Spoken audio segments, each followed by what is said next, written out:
Assalamualaikum warahmatullahi wabarakatuh. Di semester 5 ini Anda mendapatkan mata kuliah metode penelitian ya. Metode penelitian ini adalah 2 SKS. Mengapa ada mata kuliah ini? Perlu Anda ketahui bahwa mata kuliah metode penelitian ini ada pada semua program studi ya. Apakah itu hukum, apakah itu ekonomi, apa itu kedokteran, informatika dan sebagainya. Semua ada mata kuliah metode penelitian. Mengapa mahasiswa dibekali dengan ada mata kuliah metode penelitian? Yang pertama adalah visi perguruan tinggi, yaitu Tridharma perguruan tinggi itu ada 3. Yang pertama adalah pengajaran. Pengajaran itu adalah proses belajar mengajar. Yang kedua adalah penelitian. Nah, penelitian ini maka membutuhkan sebuah metode, dan yang ketiga adalah pengabdian masyarakat ya. Yang kedua itu adalah penelitian. Nah, penelitian ini membutuhkan sebuah metode. Penelitian itu membutuhkan sebuah cara. Maka ada metode penelitian. Di AMIK ini mata kuliah metode penelitian kenapa kita diletakkan di semester 5? Karena nanti Anda pas semester 6 itu Anda harus melakukan sebuah penelitian. Nah, kalau untuk D3 itu disebutnya dengan tugas akhir. Nah, makanya di sini mata kuliahnya itu metode penelitian ya dan teknis penulisan tugas akhir ya. Saya ulangi lagi kenapa diletakkan di semester 5. Semester 6 nanti Anda membuat sebuah tugas akhir. Tentu Anda butuh metode atau teknis penulisan dari semester depan ya. Nah, untuk S1 namanya skripsi. Untuk S2 namanya S2 namanya tesis, S3 namanya disertasi. Nah, di sini perlu adanya sebuah teori dalam menunjang metode penelitian ini. Nah, di sini dalam mata kuliah metode penelitian dan teknis penulisan tugas akhir ya. Ini kita ada beberapa beberapa materi kuliah di sini. Nah, ini yang pertama adalah konsep dasar metode penelitian ya, materinya. Kita akan membahas definisi penelitian dan metode penelitian. Yang kedua adalah jenis-jenis penelitian. Yang ketiga adalah penelitian menurut metode. Yang keempat adalah penelitian menurut tingkat eksplanasi. Yang kelima adalah penelitian menurut jenis data. Yang keenam adalah sumber data dalam penelitian. Yang ketujuh adalah kriteria penelitian yang baik itu bagaimana. Itu konsep dasar penelitian. Kemudian keduanya yaitu penelitian terhadap 2 variabel ya. Ada operasionalisasi variabel, nanti kita bahas ini subnya. Metode analisis statistik, ada analisis regresi, analisa korelasi, analisa koefisien determinasi. Mungkin Anda masih ingat waktu mata kuliah statistik ya. Dulu ini ada nanti peralatan metode statistik nanti kita gunakan lagi di sini. Terus kemudian nanti kita akan bahas juga contoh-contoh studi kasus penelitian yang menggunakan 2 variabel tersebut. Nah, terus yang ini yang pertama ya, yang bab pertama tadi ya, konsep dasar sampai ini penelitian 2 variabel ini ya, sampai sini ya, sampai ini dari awal sampai sini itu adalah bahan untuk UTS ya, ujian tengah semester ya. Nah, untuk ini ya, sistematika teknis penulisan tugas akhir ini adalah untuk bahan UAS ya. Nah, nanti untuk bahan UAS ini kita lebih menekankan Anda persiapan untuk membuat tugas akhir nanti ya. Jadi saya ulangi lagi, ini nanti lebih membahas mengenai persiapan untuk membuat tugas akhir pada semester 6. Nanti bagaimana Anda menentukan judul ya sesuai dengan misi program studi kita yaitu manajemen informatika. Kemudian abstraksi itu apa? Kemudian kita bikin pendahuluan. Di Di dalam pendahuluan itu ada latar belakang, ya, tujuan dan manfaat penelitian, ruang lingkup dan pembatasan masalah, metodologi penelitian dan sistematika penulisan. Terus kemudian kita juga membuat landasan teori nanti pada bab 2 dalam TA nanti ya. Ketiga nanti akan mengulas mengenai apa itu pembahasan, itu mengenai tujuan organisasi, struktur organisasi, perancangan sistem ya. Kemudian sampai membuat sebuah program ya. Ini adanya di pembahasan. Nanti bab 4 ini kita akan membahas masalah penutup, kesimpulannya apa, saran-sarannya apa, kemudian daftar pustaka. Nah, ini adalah materi mata kuliah metode penelitian. Jadi konsep dasar bahan UTS itu konsep dasar metode penelitian dan penelitian terhadap dua variabel. Sedangkan bahan UAS-nya adalah ya ini sistematika teknis penulisan tugas akhir sampai terakhir sini ya. Oke. Pada pertemuan daring kali ini kita akan mencoba membahas bab 1 yaitu konsep dasar metode penelitian ya.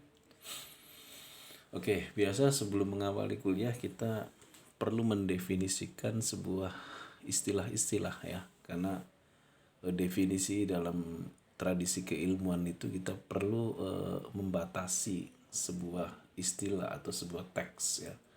Oke, definisi sendiri kan artinya pembatasan sini ya. Oke. Di sini apa sih yang dimaksud dengan penelitian? Kalau bahasa Inggrisnya yaitu research ya. Research. Penelitian adalah ya, atau dari bahasa Inggris research itu kemudian diserap dalam bahasa Indonesia menjadi riset ya. Sebetulnya artinya sama dengan penelitian. Penelitian adalah suatu proses penyelidikan secara sistematis ya. Jadi dia melakukan penyelidikan, proses kan sesuatu yang berjalan ya, melakukan penyelidikan secara sistematis. Artinya sistematis itu memiliki urutan tertentu ya. Tujuannya untuk penyediaan informasi untuk menyelesaikan masalah. Jadi begini, kenapa ada penelitian? Adanya penelitian sebetulnya karena ada masalah. Saya ulangi lagi, kenapa manusia melakukan penelitian? Karena orang melakukan penelitian pada dasarnya awalnya ada masalah. Ya. Untuk menyelesaikan masalah, tentu dia butuh informasi. Ya. Maka penelitian itu pada dasarnya adalah ditujukan untuk penyediaan informasi untuk menyelesaikan masalah. Saya berikan contoh begini. Tuhan memberikan masalah, misalkan penyakit yang sekarang kita lagi musim pandemi yaitu COVID-19. COVID-19 itu adalah problem bagi manusia. Nah, kemudian problem bagi manusia ini dia mulai bagaimana mencari pemecahan masalah. Salah satu pemecahan masalahnya yaitu dia bagaimana mencari antivirus atau obatnya. Tapi untuk mencari antivirus dan obatnya, dia harus melakukan penyelidikan ya secara sistematis. Penyelidikan secara sistematis itu dia harus mencari teori mengapa terjadinya virus ini berasal dari mana kan gitu kan, bagaimana evolusi perkembangan virusnya. Nah, kalau sudah diketahui nanti akan memberikan informasi. Oh, informasi itu memberikan informasi bahwa karakteristik virus COVID ini adalah begini. Dia penyediaan informasi. Nah, informasi yang didapat itu bagaimana dia akhirnya menemukan sebuah virus atau obat daripada COVID-19 itu. Jadi saya ulangi lagi, sebuah penelitian dilaksanakan karena adanya masalah dan masalah perlu diselesaikan. Untuk menyelesaikan masalah butuh informasi.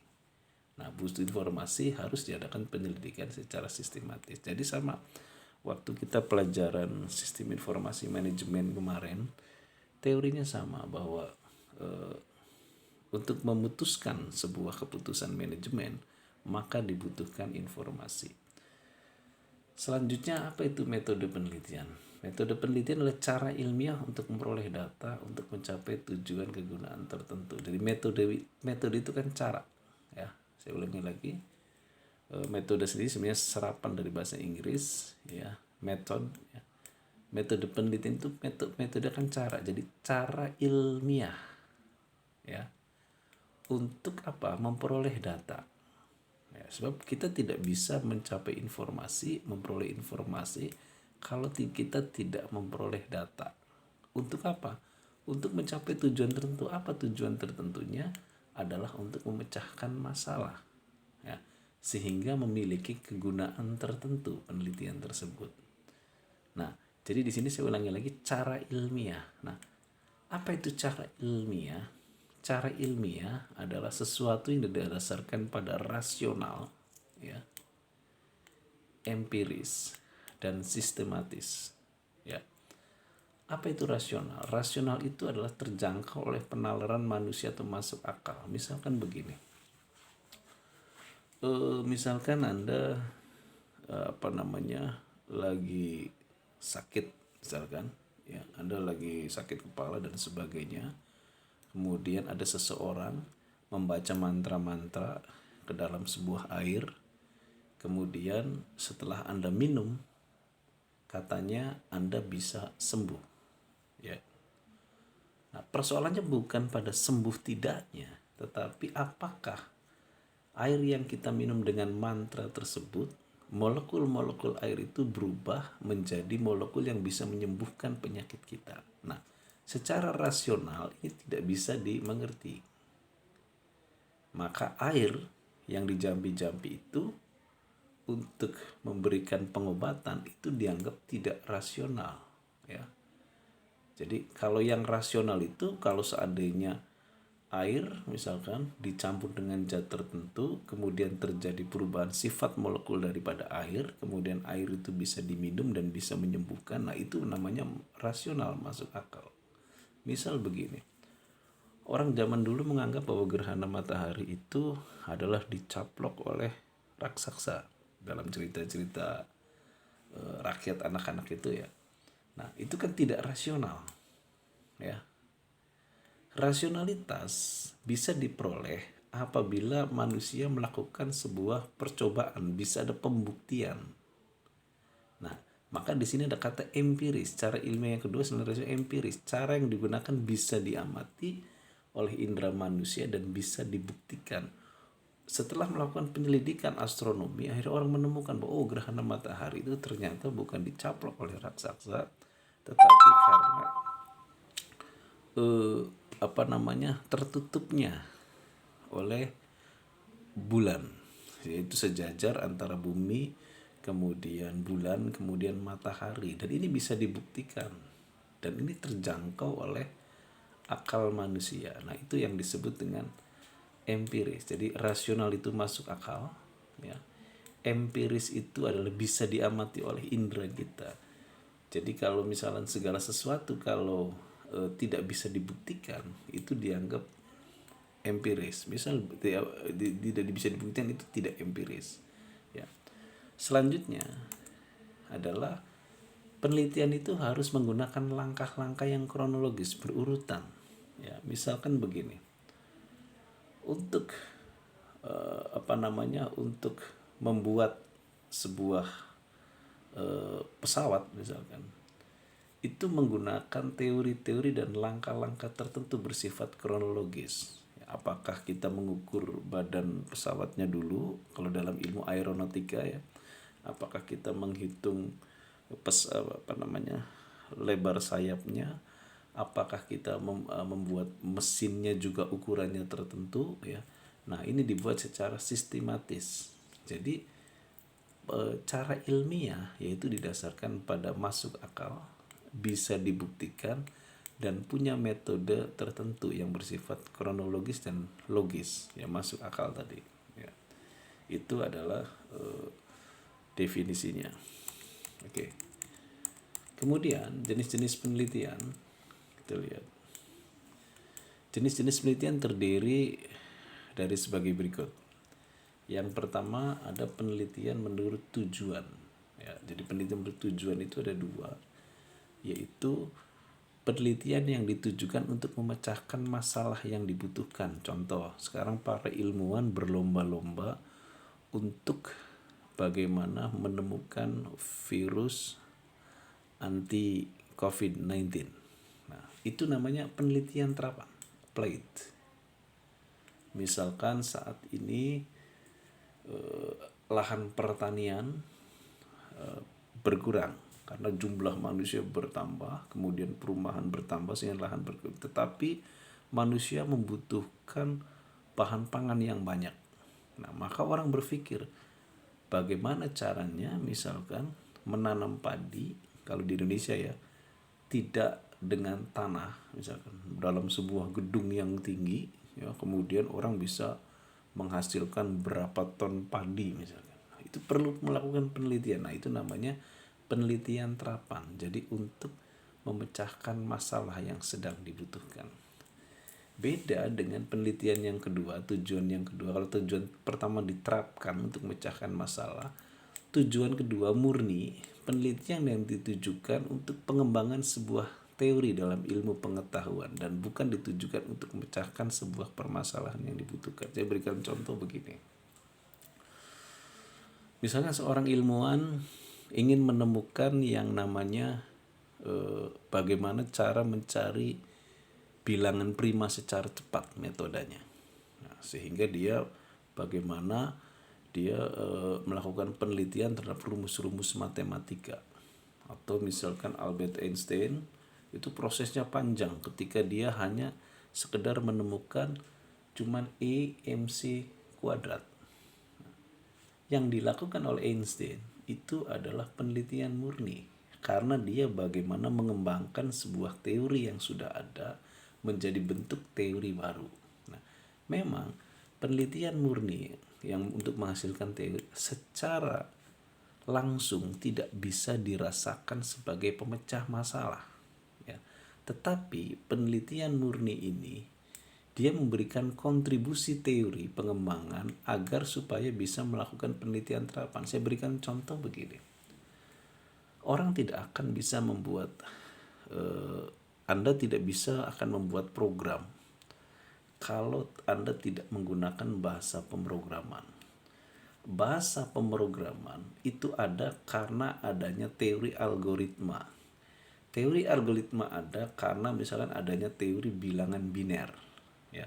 Nah, maka di situ saling berkaitan, ya. Jadi bilangan biner, logika algoritma itu adalah ilmu-ilmu yang bersifat murni. Memang tidak langsung memecahkan masalah. Nah, tetapi dari teori-teori ini akan menghasilkan sebuah program kalau dalam komputer. Sama halnya orang bom atom atau energi atom atau energi nuklir, bukan Einstein penemunya. Ya, bukan Einstein penemunya, tapi Einstein itu hanya menemukan teori mengenai rumus energi. Dari teorinya Einstein dikembangkan jadilah orang menemukan energi nuklir. Nah, itu perbedaan. Jadi penelitian murni tidak langsung memecahkan masalah, tujuannya hanya melakukan pengembangan ya. Selanjutnya adalah penelitian menurut metode ya. Penelitian menurut metode kita pertemuannya sampai sini dulu ya. Sampai penelitian menurut metode ya, yang pertama menurut survei, penelitian survei. Nanti kita bahas minggu depan daring itu penelitian selanjutnya. Nah, di modul saya ini sengaja saya belum selesai. Jadi nanti saya memberikan kepada Andanya itu step by step karena di modul ini saya masih banyak melakukan editing ya. Perbaikan-perbaikan, maka yang diberikan ke Anda juga bertahap. Nanti semuanya dari bab pertama sampai terakhir akan saya berikan semua nanti kalau sudah selesai semua menjelang ujian. Oke. Penelitian menurut metode ini yang pertama yaitu penelitian survei. Penelitian yang digunakan pada populasi kemudian mengambil sebuah sampel. Ini pelajaran pelajaran statistik. Contoh, misal Lingkar Survei Indonesia pengen mensurvei seorang gubernur misalkan, gubernur Jawa Barat misalkan ya. Nah, tentu populasi yang diambil oleh Lingkar Survei Indonesia itu adalah populasinya. Nah, misalkan siapa sih tokoh yang paling populer? tentu populasi Jawa Barat. Nah, nanti diambil sampel, ya, misal penduduk Jawa Barat totalnya adalah misalkan 10 juta atau 12 juta misalkan. Nah, 12 juta ini nanti diambil sampel, ya. Misalkan Kabupaten Indramayu sampelnya misalkan ada 1.000 orang, Kabupaten Subang 1.000 orang, Kabupaten Cirebon 1.000 orang. Nah, ini sampel. Nanti sampel ini dianalisa dengan metode tertentu. Nanti orang itu semacam diberi kuesioner. Siapa menurut Anda tokoh yang akan Anda pilih sebagai gubernur dan sebagainya. Nah, ini adalah namanya penelitian survei. Nanti untuk mengetahui apa? Penelitian survei ini untuk mengetahui persepsi, minat, suka atau tak suka, rasa puas dan tak puas dan sebagainya. Ini bukan di bidang politik saja ya, juga survei ini juga bisa di bidang marketing. Misalkan Anda pengen mengeluarkan produk baru, pengen mensurvei warna apa yang paling banyak disukai oleh konsumen misalkan. Nah, Anda lihat populasinya, pasarnya siapa? Kalau pasarnya itu misalkan Indonesia, maka populasinya orang Indonesia. Kalau pasarnya itu Jawa Barat, maka penduduk Jawa Barat. Nah, kemudian itu diambil sampel, karena tidak mungkin seluruh populasi kita dengan penelitian, tapi diambil sebuah sampel dari populasi tersebut. Kemudian sampel itu dianalisa, diambil. Caranya yaitu dengan Anda memberikan kuesioner atau interview untuk mengetahui warna apa yang disukai, ya, minatnya pada apa. Nah, di sini itu yang dimaksud dengan penelitian survei. Oke, mungkin sampai di sini dulu mata kuliah saya. Nanti kita ke depan ada penelitian menurut ex post facto. Nanti juga ada penelitian menurut tingkat eksplanasi dan sebagainya. Itu adalah lanjutannya. Mungkin sampai di sini dulu kuliahnya, nanti kita akan lanjutkan lagi masih di penelitian menurut metode. Wabillahi taufiq wal hidayah. Wassalamualaikum warahmatullahi wabarakatuh.